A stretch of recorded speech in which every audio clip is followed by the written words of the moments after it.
आप देख रहे हैं हमारा YouTube चैनल दी सच्चा भारत और आज के इस बुलेटिन में आपका स्वागत है। सच्चा भारत में सबसे पहले आप देखेंगे स्थानीय व जिले के समाचार, फिर देखेंगे राज्य व राष्ट्र के समाचार।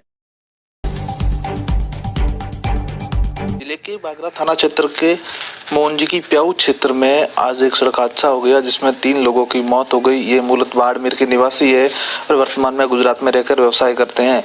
गुजरात से ये जालूर के पास मांडवला जा रहे थे। इस दौरान मोहनजी की प्याऊ के पास में पजेरो गाड़ी के आगे एक कुत्ता आ गया, जिसको बचाने के चक्कर में गाड़ी पलटी खा गई, जिससे 6 लोग गाड़ी में सवार थे, जिसमें से 2 लोगों की मौके पर ही मौत हो गई, जबकि एक युवक की अस्पताल में मौत हो गई। 2 गंभीर युवकों को गुजरात के दिशा में इलाज के लिए रेफर किया गया।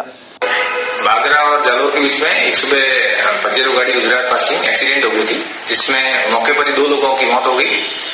वहाँ 4 लोग घायल थे, जिनको हॉस्पिटल लाया गया, जिसमें से उनमें से घायलों में से एक व्यक्ति की और मृत्यु हुई। कुल 3 कैजुअलिटी हो गई और 2 को उसके बाद दिशा रेफर कर दिया गया था। एक यहीं व्यक्ति है जो ठीक है। कल सवेरे 9 बजे के आसपास मोहनजी की प्याऊ के पास सड़क हादसा हो गया। सड़क हादसा इतना भीषण था कि मौके पर ही 2 लोगों की मौत हो गई थी। आसपास खड़े ग्रामीणों ने शवों को निकालकर और गंभीर घायलों को भी राजकीय अस्पताल में भर्ती करवाया। वहां पर इलाज के दौरान एक युवक की मौत हो गई। ऐसे में तीनों युवकों के शवों को राजकीय अस्पताल की मोर्चरी में रखवा दिया गया। वही घटना की जानकारी परिजनों को दी गई है। तो इस घटनाक्रम की जानकारी के बाद पुलिस के आला अधिकारी भी मौके पर पहुंचे। उन्होंने भी मामले की जानकारी ली और जाँच शुरू की। नमस्कार श्रोताओं, चलिए एक नजर डालते हैं आज सुबह 9 बजे के टॉप न्यूज पर। नेपाल की राजनीति में हुई चीन की एंट्री, भारत समर्थक पार्टियों को भी प्रचंड का समर्थन करने के लिए मना लिया। किसान आंदोलन के बीच पीएम मोदी आज रविवार को करेंगे मन की बात, किसान बजाएंगे ताली और थाली। 31 दिसंबर को होगा सीबीएसई बोर्ड परीक्षाओं की तारीखों का ऐलान, शिक्षा मंत्री रमेश पोखरियाल निशंक ने किया ट्वीट। भारत राज्य के औरंगाबाद जिले से सामने आया एक साधु का पिटाई का मामला, 25 ग्रामीणों पर दर्ज हुई एफआईआर, घटना का वीडियो हुआ वायरल। पहचान पत्र को अधिक सुरक्षित और सर्वग्राही बनाने के लिए राष्ट्रीय मतदाता दिवस पर चुनाव आयोग दे सकता है डिजिटल वोटर आई कार्ड का तोहफा। महाराष्ट्र के औरंगाबाद जिले के सभी 23 थानों में जल्द ही नियुक्ति होंगी महिला बीट मार्शल। नई जिम्मेदारियों के लिहाज से पुलिस के कामकाज का मिल रहा प्रशिक्षण। दिल्ली के बाद अब अरुणाचल प्रदेश में महसूस किए गए भूकंप के झटके, रिक्टर पैमाने पर रहा 3.5 की तीव्रता। दिल्ली पुलिस कर्मियों को जल्द दी जाएगी कोरोना की वैक्सीन, 3 जनवरी तक सभी का डेटा अपडेट करने का आदेश। कांग्रेस की राह का रोड़ा बना गांधी परिवार, राष्ट्रीय स्तर पर लगातार कमजोर होती जा रही है पार्टी। शिवसेना नेता संजय राउत ने मुखपत्र सामना में केंद्र पर कसा तंज, कहा लोग अपने परिवार को बचाएं, बाकी देश संभालने के लिए मोदी और उनके 2-4 लोग हैं।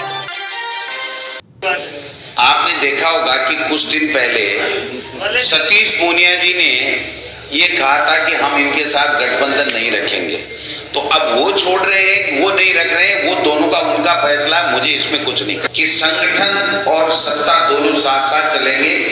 जो सरकार की महत्वपूर्ण उपलब्धियां होंगी, विभागों की, वो मंत्री अपनी उपलब्धियों को प्रदेश कांग्रेस कमेटी को देंगे और प्रदेश कांग्रेस कमेटी के जो पदाधिकारी होंगे वो प्लस मंत्री साथ जाकर के जब भी मीटिंग होगी तो वो साथ संगठन की बैठक भी करेंगे और अधिकारियों के साथ में बैठक भी करेंगे और एक उसका रिपोर्ट कार्ड वापस पीसीसी और सीएमओ को देंगे, जिससे कौन सी समस्या थी, जिसको हुआ या नहीं हुआ, क्यों नहीं हुआ, उसका क्या कारण है, कैसे हो सकता है, किस लेवल की समस्या है, उसके बारे में करेंगे। केंद्र की एसओपी से बंधे हुए हैं। 2-4 दिन पहले केंद्र की कोई एसओपी आई, बताते हैं हमने हमारी पत्रावली स्कूलें खोलने की और कोचिंग खोलने की संबंधित विभाग, क्योंकि इसमें स्वास्थ्य मंत्रालय भी शामिल होता है और होम डिपार्टमेंट भी होता है, उसको भेजी हुई है।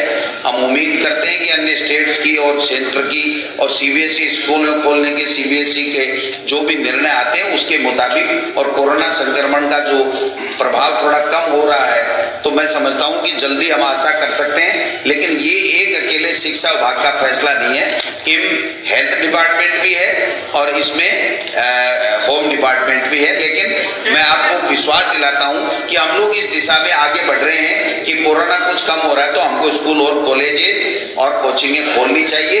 लेकिन ये सब चीजें एक आदमी तय नहीं कर सकता। ये सारी तीनों डिपार्टमेंट की रिपोर्ट आने के बाद में, मुख्यमंत्री स्तर के ऊपर विस्तृत चर्चा होने के बाद में कोरोना संक्रमण से बच्चों को बचाना पहली प्राथमिकता और फिर उसके बाद में उनकी पढ़ाई। भारत में कोरोना के मामले 101, 69,118। भारत में कोरोना के एक्टिव केस 2,81,667। भारत में कोरोना से ठीक हुए 97,40,108। भारत में कोरोना से मौतें 1,47,343। जयपुर, प्रदेश में कोरोना संक्रमण के मामलों में लगातार गिरावट देखने को मिल रही है, जो एक राहत भरी खबर है। शनिवार को प्रदेश से कोरोना संक्रमण के 785 नए मामले देखने को मिले हैं और प्रदेश में कुल संक्रमित मरीजों का आंकड़ा बढ़कर 3,04,517 पहुंच गया है। इसके अलावा प्रदेश में बीते 24 घंटों में 7 मरीजों की मौत भी दर्ज की गई है और अब तक 2,664 मरीज इस बीमारी से दम तोड़ चुके हैं। मारवाड़ मेवाड़ अंचल के जिलों की कोरोना रिपोर्ट। अजमेर से 21, बाड़मेर से 5, भीलवाड़ा से 57, बीकानेर से 8, चित्तौड़गढ़ से 19, डूंगरपुर से 5, जैसलमेर से 12, जालोर से 27, जोधपुर से 85, नागौर से 39, पाली से 14, राजसमंद से 42, सिरोही से 9 और उदयपुर से 49 संक्रमित मामले देखने को मिले हैं। ठगों ने 2,500 लोगों से हड़पे 2 करोड़, बोले हिंदी फिल्मों से सीखा तरीका। सूरतगढ़ तहसील के टिब्बा क्षेत्र के गांव गोविंदसर के युवाओं ने हिंदी व साउथ की थ्रिलर फिल्में देख देख कर ठगी के तरीके सीखे।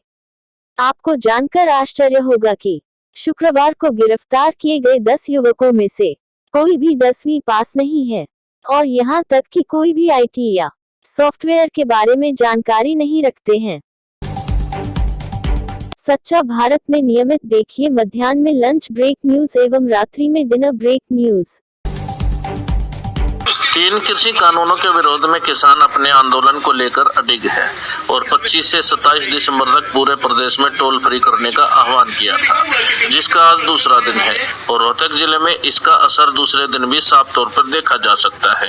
रोहतक जिले के सभी टोल बिल्कुल फ्री है और किसान इन टोल प्लाजा के पास बैठकर सरकार के खिलाफ नारेबाजी करने में जुटे हुए हैं।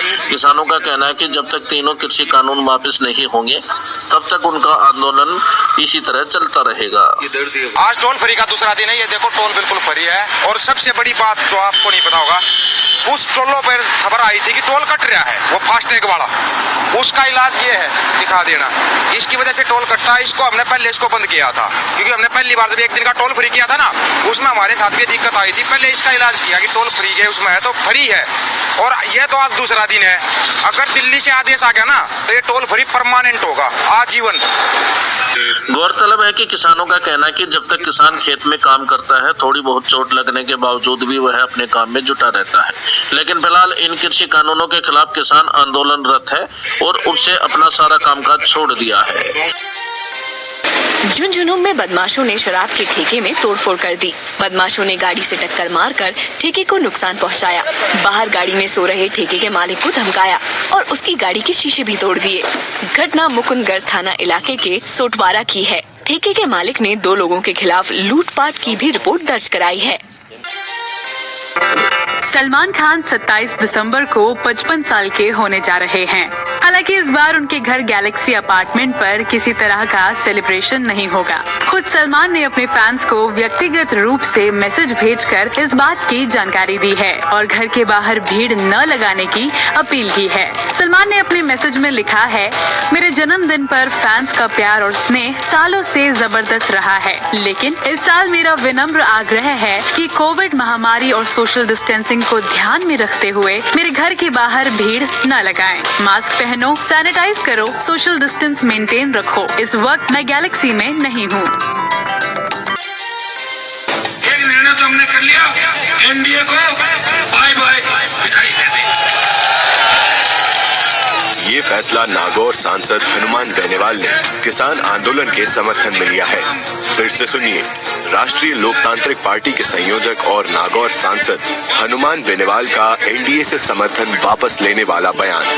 हम निर्णय करेंगे कि हमें आगे क्या करना है वो निर्णय सुनने के बाद आपको फैसला लेना है। एक निर्णय तो हमने कर लिया, एनडीए को बाय बाय विदाई दे दी। दरअसल अलवर के शाहजहांपुर खेड़ा में कृषि कानूनों के विरोध में किसानों का आंदोलन चल रहा है। नागौर सांसद हनुमान बेनीवाल बड़ी संख्या में अपने समर्थकों और किसानों के साथ शनिवार को पहुंचे। हनुमान बेनीवाल के समर्थन में आरएलपी के कार्यकर्ताओं ने अलग से पंडाल लगा रखा था। हाईवे पर 14 दिन से जहां किसान डटे हैं, बेनीवाल ने वहां से 1 किलोमीटर दूर लगे पंडाल में सभा की। ब्रिटेन में मिला कोरोना वायरस का नया स्ट्रेन अब दुनिया में फैल रहा है। शनिवार को केरल में भी कोरोना का एक स्ट्रेन मिला। स्ट्रेन की पहचान कोझिकोड में हेल्थ डिपार्टमेंट की ओर से कराए गए सर्वे में हुई। अब ये सर्वे पूरे केरल में कराने की तैयारी है। केरल की स्वास्थ्य मंत्री के शैलजा के मुताबिक वायरस का स्ट्रेन मिला है, लेकिन इसमें मामूली बदलाव देखा गया। हालांकि ये बदलाव यूके में मिले नए वेरिएंट जैसा नहीं है। और ऐसे ही नए अपडेट पाने के लिए द सच्चा भारत चैनल को सब्सक्राइब कीजिए। धन्यवाद।